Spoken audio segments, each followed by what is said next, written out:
Adeshimama Yamamunina Ajo Ebrem and Yade and Yumreno Siakasia Yade Abrawo Sompa TV so sompaonline.com Facebook YouTube Obiaba first Kasia Ebi na Kasia Eso Anam Enkranza Sunyan Foyina Efa Kasia Ebi Sompa Sunyane Sompa Enkranza and somewhere de Ebrawo ne Anumrei de Dimwa Kotene ne tofa bo ebini Krobia Sante Kotoko Hine Asante Mewura ene wakopiem ewo guamam ade ben wo koyo na baso bode bai ene yede amano asem edika editie ubetie no kasie wei eso emra hye badwafie sabrei ya frɛ wo mo Ghana mamra ma na kyerɛ sɛ wo mko ahomgye mu a yetimi frɛ wo mo ensem bia wo sɛ wo mo ba na wo badwendwene na Ghana fa no ntampa edifra no sabrei ya frɛ wo mo wo mo ebeba kra na ndo dankwa akufu ado sabrei wo no na Ghana yeto aba edema no na wo ba no ka kyerɛ Ghana fo sɛ wo bɛko atia galamse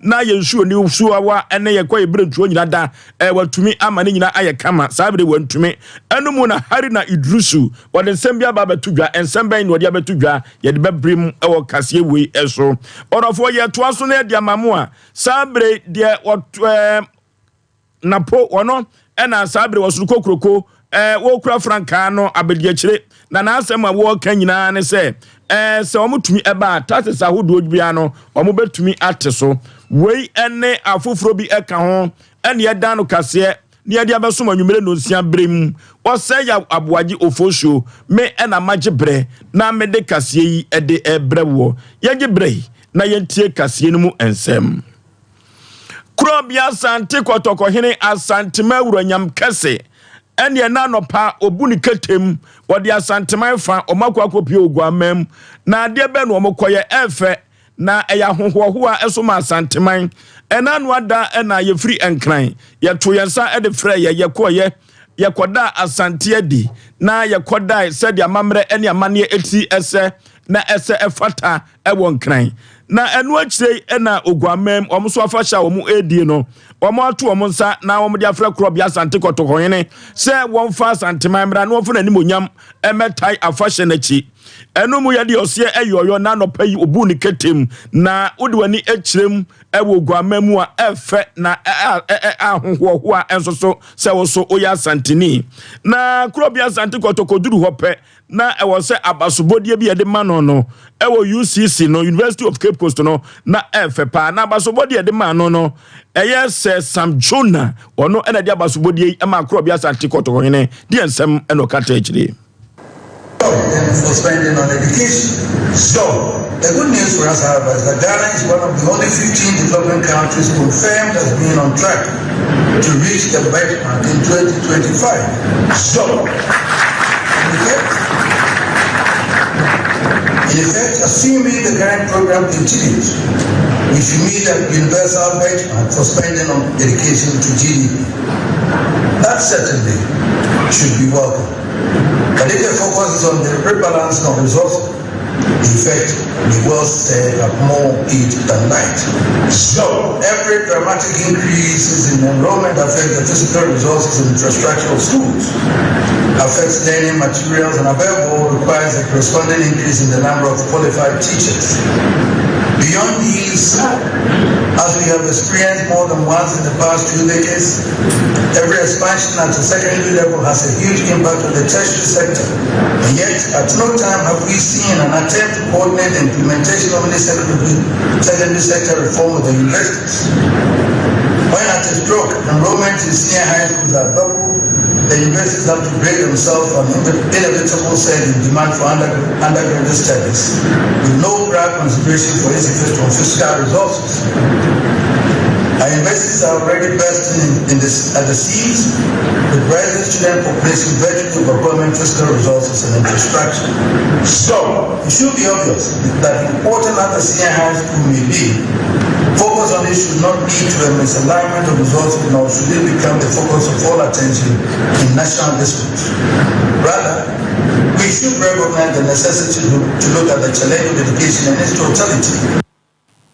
Eni a ye kotie ye eye Sante Hene otumfo se tutu a wotoso emienu nyamekase wabra wokopiem ewo ogwamemu na wode nanim onyam ekota ya fasha wokodi achi no eno mu na ye born abaso ewo University of Cape Coast na abasobodie se Sam Jonah ono na de abasobodie edema otumfo ose etutu na Ghana mamra ekire se mrahye badwafie so omkọ ahomegiem na esefata se adwumadie bi wo ho na omoba no mobebobo hu a ewo se wo moba abansa house no na omode Ghana ebetu yese de beya ebema Ghana so afa ne tampa ediefra Deputy Majority Chief Whip Habib Idrusu ena den sem wonyina etu dwa se Ghana mamra no ema ho kwan se sembia ewo se fata na wo se omubobo ho ewo mrahye badwafie loan bi omukokogye ye ewo World Bank ye sabre na hu behia se omubedi hu nkomo ekakra se de bema Ghana afa ne tampa efra Habib Parliament yentie no. I think it's worth it. A lot has been achieved, no matter how little it is, because within the 48 hours we've been able to do a lot and achieve a lot. When we send we trigger the Constitution in Article 112 and our standing orders, Order 53.2, Order 53.3, to reconvene Parliament. We had made and stated 4 main issues that we were going to look at, and I hear members talking about, or other people talking about, it was 3. It was actually 4 main, and one was the 250 IDA loan, the financial agreement with the World Bank that has to do with the financial sector, and then the 250 on the financial sector, energy sector recovery, and then we also talk about the 1D 1F tax exemptions, and we also talk about some bills that we were supposed to consider that were of urgent need and important. That has to do with the Environment Protection Bill 2024, the Social Protection Bill 2024. Even today, we had attempted to start the APA bill. So these were the critical issues that we recall Parliament for. But if you follow our proceedings, we've been able to achieve, because before we adjourned Senate DA the last time, you could see that there was a lot of issues with regards to the first 250 million. I think it's worth it. A lot has been achieved, no matter how little it's. Anya ye quote ye Habib ono Deputy Majority Chief Whip emrache bedwafie ena ye quote ye no na wo mapani na do danko akufo ado sabre emfie nwatwini Ghana fo nya ne mugidi atu abade ma no said ye beya obetinchim Ghana na ode yakobo sha asase so ampa ode Ghana fo namu a wo mo kaso anya ade eka ene wo so wa ya ade wo so eka edepende baabi a o political affiliation no ewo enuti sabre no ka se galamse yensuo ene akwa ye brentuo a galamse fo ss no obeba bebo ho ban wo ba ye yemusa se otimi ebo ho ban na omafo dodo no na galamse yi omutuo ene okoma nso ne potem okra no a anhwe ye na ukọ wanim kakra bi na ukote ahwe amenam enuti akwa galamse na do na akwa kufu ado oka se wo beko no ye busa Ghana fo nyina so otimi ekon ya na sa kon no na mrahye badwani ema adehye wo Tamale South oromunyafo Haruna Idrusu na asema wo kan nyina ne se na do dan kwa kufu ado wafeli ni nyina ne se anya nso hwe no twere no wafeli o na mmomba wo hye Ghana fo se galamse no betumi aba besia no na ne na no kra no katapila ahodo a wo hyehyehye no nyina no wodi sia no ekosi sen enuti Haruna Idrusu se wafeli wabo poto sa no wo ka no enuti wontu ne ho ade so na won resign efri se ekwa na wo so aso obekon atia galamse no wantumi ekwa wiase ekra no MPP amanyokuofo no kra bi kra na etutu galamse no a amomo botom ayeduru a ekom so de Ghana ade hye ni bia omani su abre enoti sabre a wo kan de na no danko akufo ado on resign efri se ekwa wo so ay wo galamse so no wa Felipoto. Illegal mining, popularly known as galamse, to the highest priority action of government. But we also must accept that as of today, the responsibility over the resources management of our natural resources is vested in President Nana Akufo-Addo Akufo-Addo. He is a monumental failure when it comes to the fight against galamsey. Let's admit it.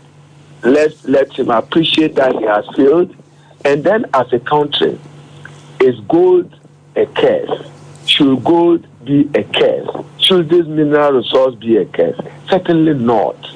God gifted us for us to take advantage of it for enhanced social and economic development of our country.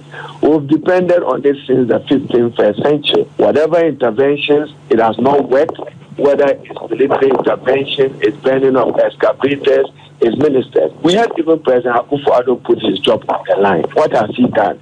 If it was in any civilized democracy, the president would have bowed out and said that I have no honor because my pledge to fight Galamsey have fallen flat. It has failed. He's still healing himself. Ministers are healing him.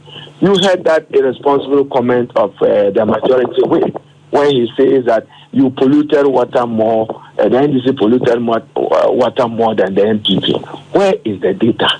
What he said, is it backed by any statistical evidence?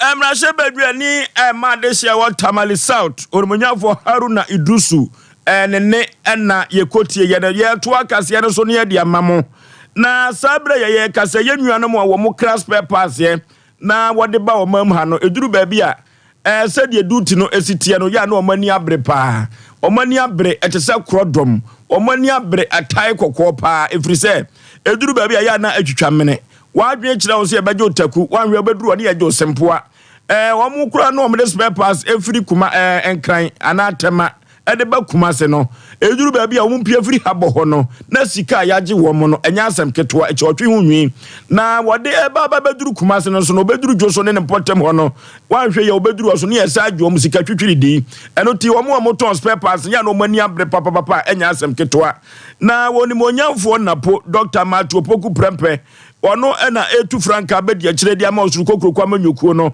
ne ntu abo abo ablekuma Central Municipality Greater Accra region hono abosu okan okopie hono ena one spare pass for no edi nkomo asibo menana atu ayede to moso no 22 taxes no we dia ye badwene mo ho eno ti no break the 8 no mo am ye break na mo to aba emfama yen eno ti se munye mu gidie na mo to aba ede ma ye biemu a any taxes ni nyina no ye be mana ye flat rate taxes said ye be ya musumu ho betumi ahenha mo na nyoma akonkan said ye be ya moton nyoma musumu betumi afaso na mo di ahwemu abusua to abanche what was you what was who was so kai ha wade wa ko pe ehu oban ho said the baba don na ye dey e jira e wo no the baba mo ojuma ye dey akọ the to be do we know on the flat tax say and we are paying Canada po we were parliament and over here as the po the normal bill the number 300,000 the calculated duty over here above 150,000 over 50%. And I say whoa we campaign makaka baku edu that's what we am wow to go and our business I na man on the bar obi kase opese dollar ni kira wa bia won tinas e je bo so kai for the wuti ase pa be bo a o de bi o ko fa no ma ba be ba enti me church o mu se sa floor tax no sa 22 taxes na ya kan o de ye adwuma anya de eni e bi o wa ya de ase bro but what does the tax baku 22 there I don't can you mo bia nya baku na on so na obi antwe ne entia enti se income tax for that and the period to go for shops you be die obi a cost there is simple tax number okay there there means say cost on 4 go for sikadio say income tax for go for sikadio say ye kind of one the year this year be come bra omu twi nya dey and you sikadio and now say tax say no say dey 22 obi a go so dey odia your kwa no ko ba cost of kakra be boa so you dey normal firm be boa na ga na riska na cost of phone na ye kase omu nyina wo double check and you do be dey po you simplify tax ga na ni bia ba we so wo tia no do say e kwa aban o be boa you beg to if you have to be able to say apostle Gabriel but we resist the work I say so what the MPP achieve that's what to Obama Jefferson Saki all right what to Obama Jefferson Saki that's a parliament there is a majority in the power of parliament that's a majority of who there's to Obama Dr. Bomia, not Jefferson Saki, ni Dr. Bomia Jawa. South Carolina, Kona, and say what you are. Franka tufu abedi achire ma wosuru kokro ma nyokuo no Dr. Matu Opoku Prempe kopie mu opupuni mantem kropom enkran abosu okan wodi na ni kire ho ene adokodoko sem asi kire sem ene okokan gu wo so ene omo befa no mato aba bleed the 8 no ebetumi aba so Matu Opoku Prempe ene ena yekotie ye no ye to akase ne so asabire na manyokuofo no omo ni abre pa wo mo bontoa na ntoa no omo bo no omo nyina koka kire Ghana adehye ene omo wura amanfuo fiefie ene afuo nyina omo kɔ ene obi wo fufuo kura no omoje odidi ano de ne sa tumintia sabre John Dramani Mahama Franka tufuo ma NDC amanyokuo no papa wadi o ma ne so bi pen wo se debi ensa ye de opeso ye magana no enyansi ye o de Ghana be kɔ bɔ asase so ne sa yo nti Ghana fo nsanya ne mugidie no onto aba ensa mfama no okopiem e wo Kwame Danso Sene West abatuo mpeso aso obunu East ena make akire we na asem wo kanyina ne se mo ha no afuyo no dɔso na afuyo no se opeso ye no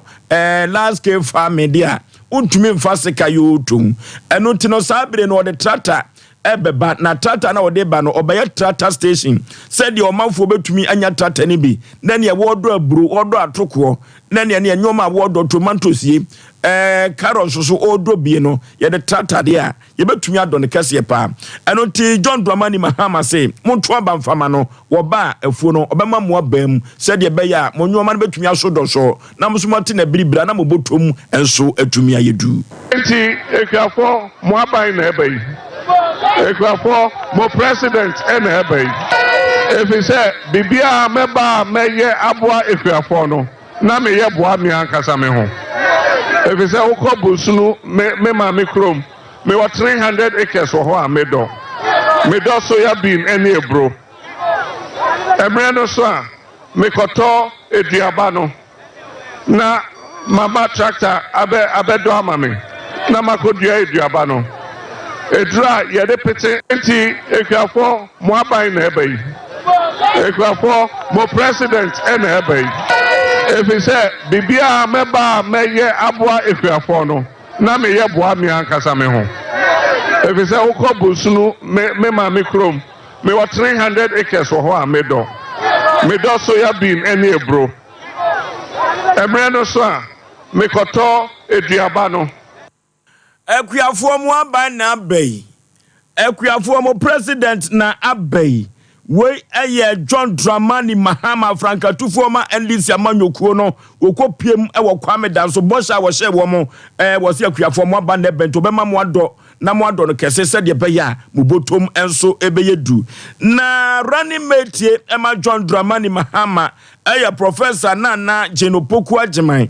na maami asem a wo kanyina ene se sabre na yeko ni yekokọ yanimu no wobia esu no osu naniwa wode wani ekokyerem ewo framante wode wani kokyerem ewo sabre wode wani kokyerem ewo sabre Cape Coast ne Portem a Western Region ne Portem a womu ekọ posuko yi nam no sabre no premise no eho ayedena ma womu na ho ayeden a eyaban no na ama ho ayeden ni nyina ne se what the political party sem no akwa premise nim no be de nya bi de agu adboard moto num no mo de akwa yi nam ne sa yonti no aban ya woti so e wode titimu aba ne titimu ne se premise na wode be kwa ma wo mo no mo de akọ afarefo de be kwa yi nam no ni nyina kwa di MPP fo ho ene o NDC ni a unya bi na mpo de wo tokora no ye mfa ma wo nto enu ti no se wo mafuo enya NDC amanyokoro mu gidie na wotu aba edema wo mo afarefo ho ben ha wo mo ene o mo eme titimu enyiyimu obi abetumi enya premise ni bi ato na wodi agunu admon motom na wodi akọ eposo na wakọ yinam eno ti omunya NDC mu egidie Ìjọba yẹn ṣèkò fún yín nìyẹn. Báyọ̀ fún ọmọ akọ̀ bẹ́bí fi abubu fún òwe wà. Lọ́wọ́ yẹn jẹ́ ẹ̀tọ́ bá ní ṣàgbà wọ̀nyà. Ọwọ́ náà lọ abubu fún sẹ́bẹ̀sẹ́bẹ̀. Ẹ̀dẹ̀ fọ sáà ló yẹ wà bá nù. Ọmọ wàá tiẹ̀ ní wọ́n èjìmá. Àná wọ́n ti ń kó sùn náà kọ̀. Wàá tiẹ̀ náà ní wọ́n èjìmá. Ó sẹ́sì ń sùn wà kóbi nà ń bọ́ ní wọ́n kà ó. Àbọ̀ ní wọ́n kà ó. Sẹ́bẹ̀sẹ́bẹ̀ wà nyẹ́ sánsẹ́ yín. wakyɛ no ho adwuma ɔreyɛ adwuma Minister Capra from Bono Song Pomben, one than a man's son, or than a man's son, more than a man's son. I walk up to no woman, I walk out of the one. No call me answer. Then you know also. They may for the car. What's up for wash? This is your answer. What's just the Naman I will not want to know. And number one, Oníṣàǹfò ilé ìṣú náà ọ̀dà ìnáwó pa. Báwo ni àwọn àgbẹ̀ yìí ti wà ní gbogbo ìṣú?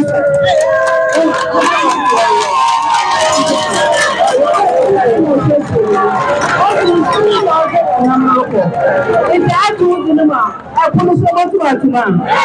Ẹ̀nàmú náà bá bá a sọ. Ẹ̀kún ní yẹn tó ń kọ̀ fà. Ìjọba ìwù, ìrẹsìlẹ̀ àjùmọ̀. Ẹ̀kún ní sí ìfinu wọn nù. Immigration officer for one. I'm going to say passport. And I'm going to Ghana card.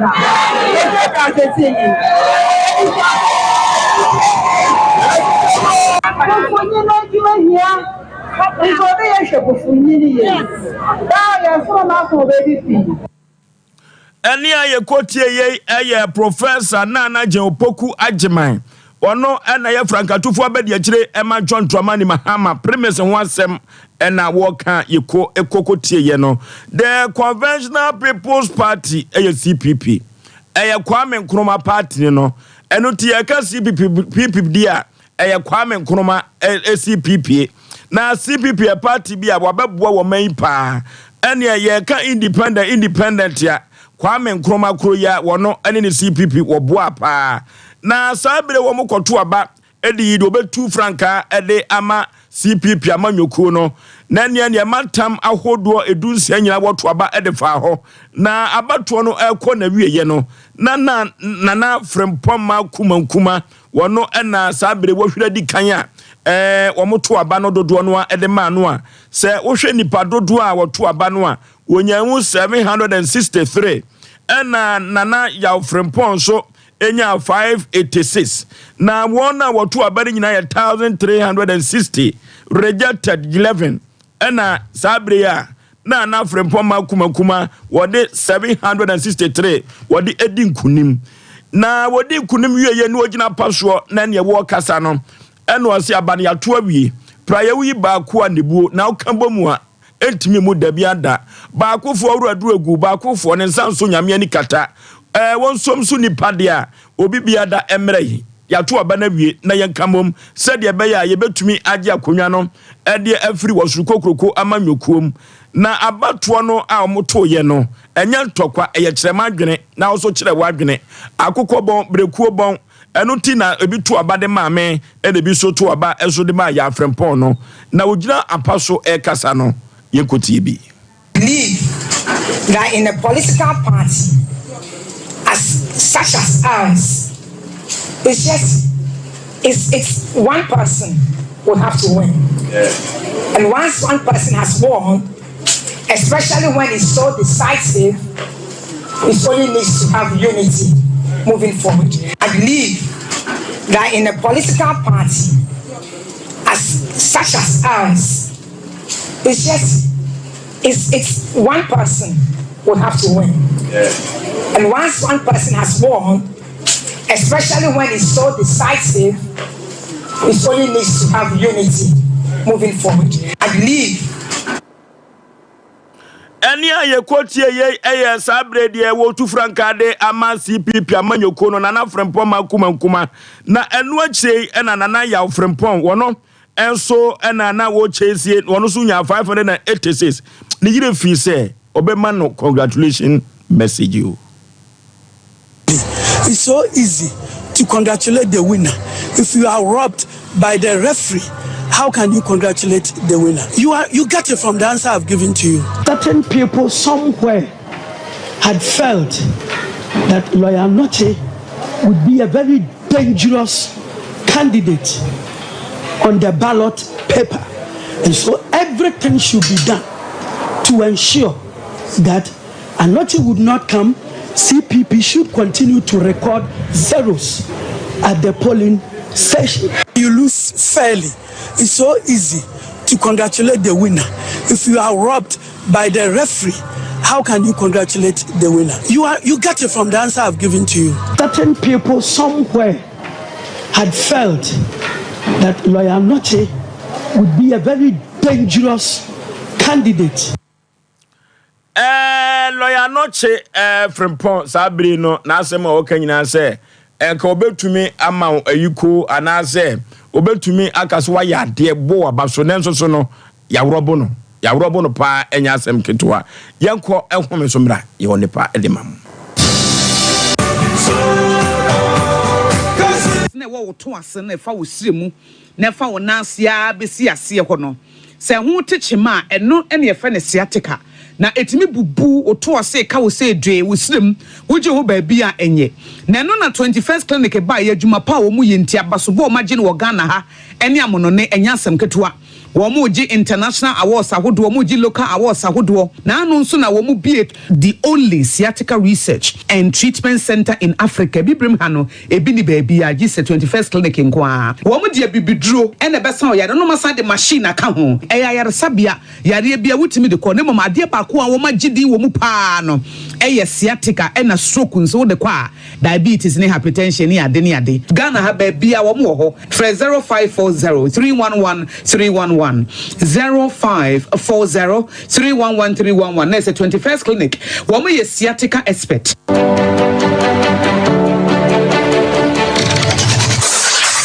Introducing Mixer 5G Sparkling Drink, a whole new refreshment in a can. Mixer 5G is a tasty non-alcoholic drink. It is a perfect companion for all your events, including parties, weddings, and funerals. It is made with green tea, ginseng, guarana, grapes, and grapefruit. Get refreshed with Mixer 5G Sparkling Drink. For bulk purchases, contact 0246 270 221. This advert is FDA approved.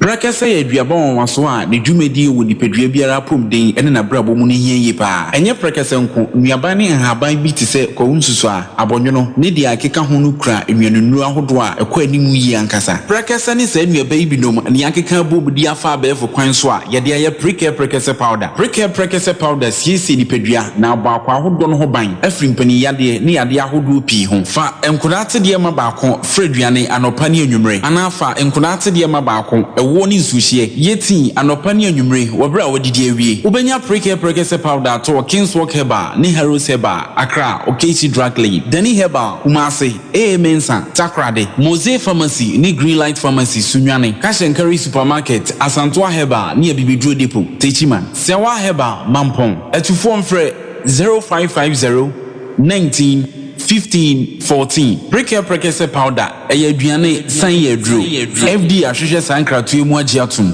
Hey sewa me hu wacho me na no me bisa ekra so kwa brochu Kwaku afeina me beko me nkrata krani eni me ma connection man for den kofo sika aduane ne wanya otuadi musa no Express Group Adarumenti akwanti wire for opese otu kwan kosua dia Express Group do be call mind be to say Canada, US, Australia, UK and Germany say a tour na se visiting so Express Group do be call Dubai, Canada, US, Australia and Germany mo am pese motu kwan koye adwuma nso obetimi do wako Dubai, Qatar and South Korea. If you also want to take international tests like SAT, IELTS, TOEFL, GRE, GMAT, they can help you pass easily. They can also help you secure a good job in the UK. You should make sure Akwa Kumasi Asafo Labor roundabout wa Accra and so Omo Carnation First Light Tama Omo Community 18 Lashebi Girl Filling Station. From Omo Trofo Iso 055 555 0067 and 0249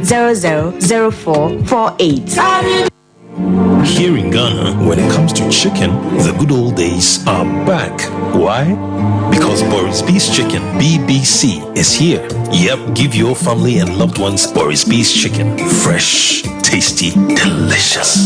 Boris Beef's Chicken is produced right here in Ghana by our cherished poultry farmers with support from the Ministry of Agric. Get whole frozen chicken, gizzard, chicken feet, chicken neck, and chicken liver for those special family meals. buffets, picnics, funerals, and all restaurants. Get Boris B's chicken. It's halal, so everybody can enjoy. Wherever you are, call Boris B's Farms hotline 05 444 44453.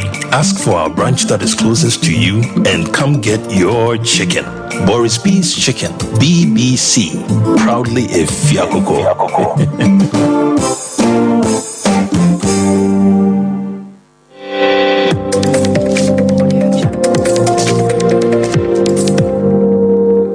Sompa TV, Emma Aketiapa.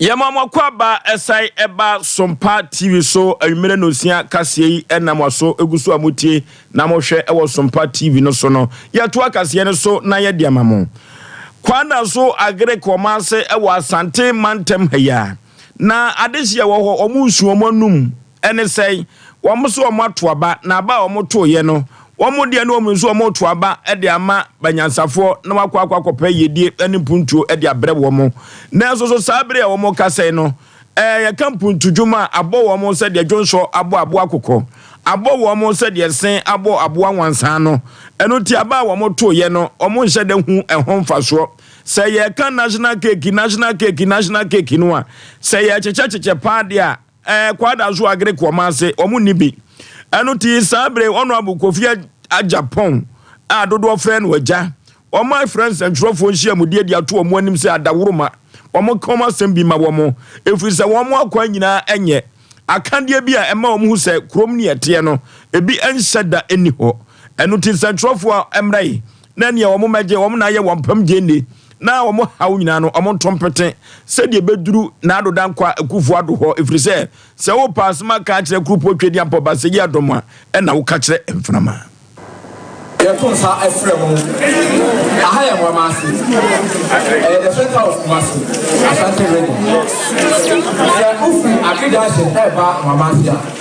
Ever say, a Panawa, now, ever say, now, you're praying over 20 years. Then you fight here, you fight. And fight. Abayaba.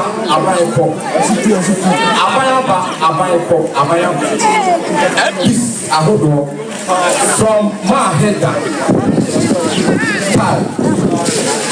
Maheda Tab 204.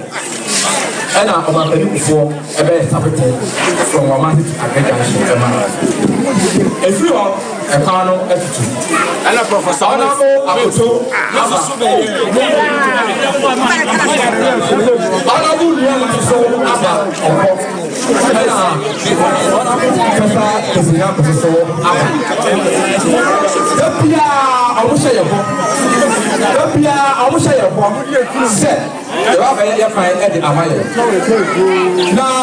national cake, you know.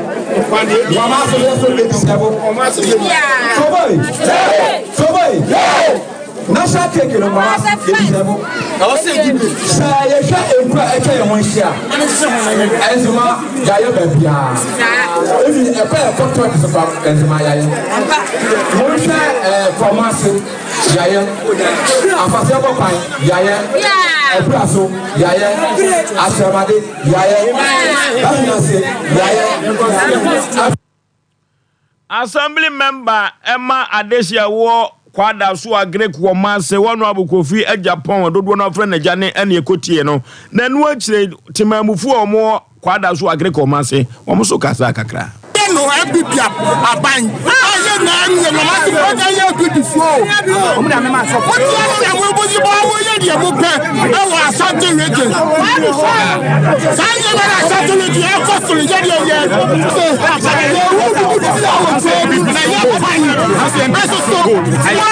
from Lazard to Nomase from Lazard to Nomase I to my friend Kwana Mayan Abraham Palifodu Okwema Mufia ni Mukra good as Fate let's put it out to say the dear was such a rigid ania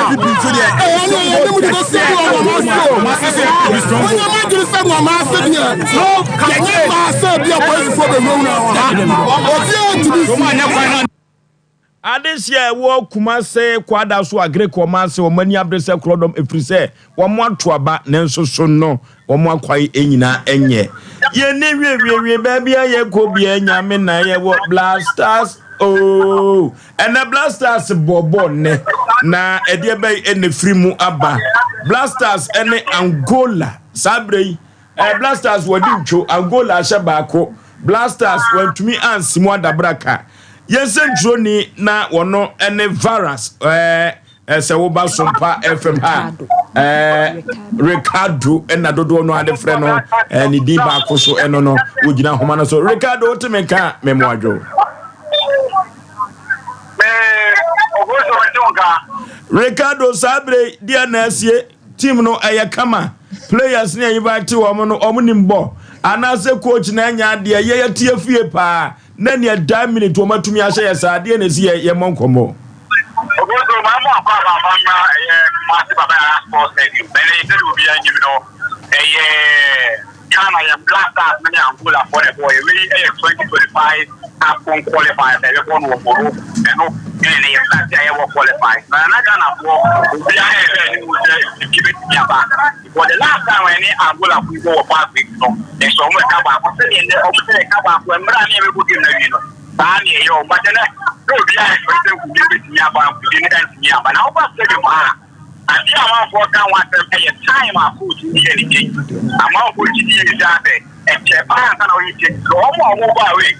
Angola for it in Baku, and telephone is so near good maybe and amount for is one man and found my chest. I want to hear them when you pop up, you are I know what you come up. There was some TV, so many you are covered about some TV to better. Fine. I am looking at the when you have play before when you full of poverty from not more common something more. Everything I want my ball, not more some Angola for. First and foremost, the young parts of the day. I mean, I just want and I didn't say about the and I said,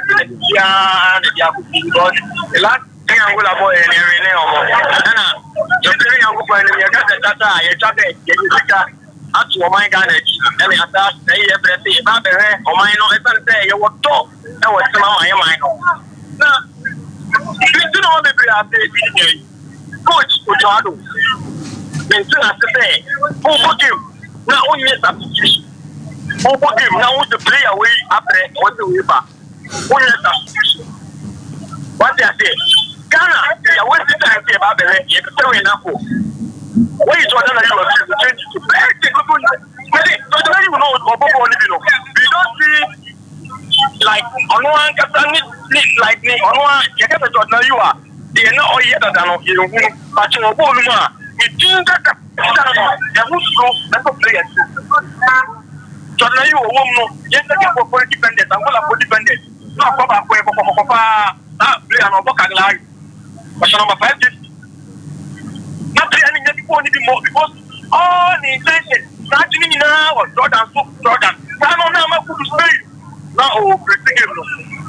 That's what the man for full time of the game. 1 year to the man. No, it's just you are free. That's how the natural and Swabra. The natural Kimana or Yano.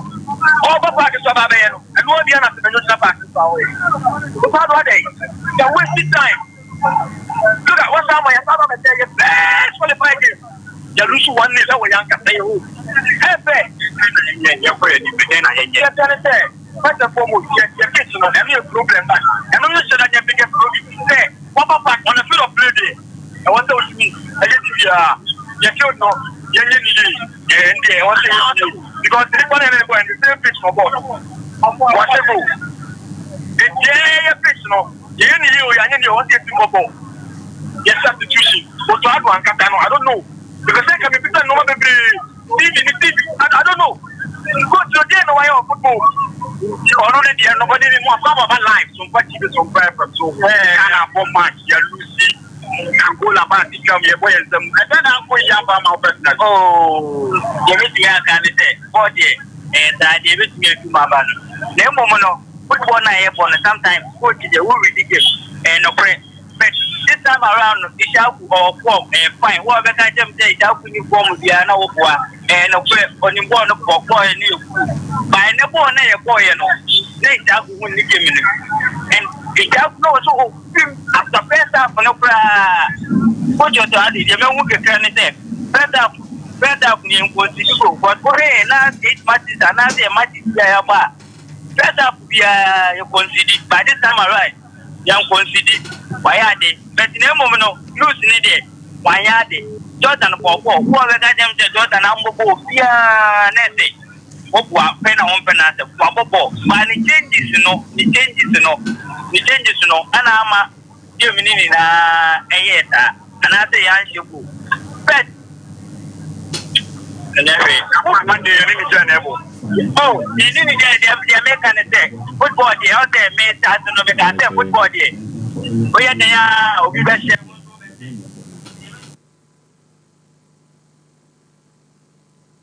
Yeah, never one year changes in some no way. You are young Chuman or have a quantum. Oh, and the last time I mentioned TV, I am now a friend Michael. I don't know. Yeah. Okay, I said if the place say over past name, yeah, about 2%, yeah, you should bring the place. You bring and because the pets are a bonus. Sometimes there is called a bye. There 2 weeks now, I'm wearing the Nokamode effect of the Italian name. And what the telephone player knows the year. What am I going like? Every time I come to the American me problem no because meaning Obiaba camp no 1 day and no between Abu Francis for some part. How can you tell me that Obia on naturally for 4 days or 5 days? Now Obia about 1 day would never set up and Obia so no I explore him and what the person is on way. I'm just about they cannot all minutes like what is down to another on a ball controller or distributor. And I just was like attacking that kind of yeah. All that was wise to all of us no open jama. But also respect a can take him not on but not Apple. Of someone what to Abu Francis, a former Joe, what I got on time for there's a one take him now, and to the family that you have to say, you need the coach, you need the coach. Hello, Ricardo.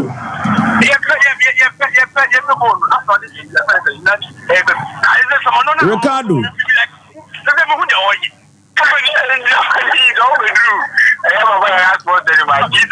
Frustration of the fans or answer for my heart out there.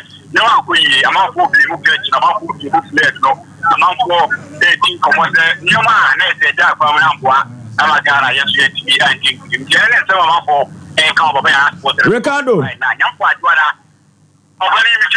Na says ya didn't show next match ya kwa we na he ne ekro I am a part of our 3 p.m. no yani ni tie na ebo ya wiki na ye kwa football and switch no aye bomb fire there no die e bia na nyamia fasi na nkundia so ba dia ba Ghana se de Ghana ye no ball no e tactic any omumni bo na ebo ba se de ata no ye se ye bomb fire so so a ye bomb fire na mpa kwada ye kwa football die no die omono ato mbode mo no se de ni so sa ye bia nkundia be ba na si Ghana for so nyati ya blasta ya ni dem kaka na so ti wo na se Niger for so mbebo mpa yo wanyere mu ho anhye mu fie die na ni ya se so one of one ye bo mpa na Niger for bo mpa na ye wona se ye on place so ni bo no bo elije Niger for no di bia awon bo mpa ba to be ti mpa because ye be bo ye ho ye no an mpa ba ye ti so a ye bo ba kama for bo we the Ghana bo match na o me Niger na bo na Niger ase ye na Niger ba e ba be twam na Ghana supported airborne who come to Nigeria for now and Nadia is trying back. You will find the United States and Abadi Amaya. Your friend in Canada, one amount for the Putia. You why I don't want to see Papa and my chef 1 year for Monsieur Sompa, 93.1 FM night for West Party. And I'm of our Womra, not Yami Aduma, ya Trasso Sports, which I have a Hosemo Kumase. I mean, my name DBC. Ghana DB anyway say me.